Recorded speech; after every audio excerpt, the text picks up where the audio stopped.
En el programa anterior de Terapia de Grupo... Todo Dios buscaba esto, hasta papa cuando ya era guaje. ¿Nunca lo oyisteis? ¿Cómo se llamaba aquel paisano? Henry Felgueroso. Henry Felgueroso. Henry fue un fartón de la de Dios. Contóme la historia mi pa. Vaya alcohólico, Samuelín. Cuenta la leyenda que Henry Felgueroso comió una vez un cachopo de 4 kilos. ¿Con patatines?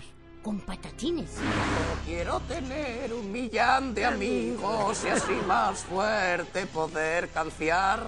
Qué guapo, qué guapo. Y es muy buena, mi amiga. Jessie, amiguísima tuya. Dalle un beso, a ver si es amiga tuya. Ya verás lo que te fae. ¡Hala, visti! En los Arenales había un funeral. Pusieron tinitín y petaron el Yagar. Yagar, Yagar, Yagar. Aquí empieza el programa que todos imitan. ¡Zute Castrón! Yo con el gatón de Angorona no. ¿Qué pasará hoy en Terapia de Grupo?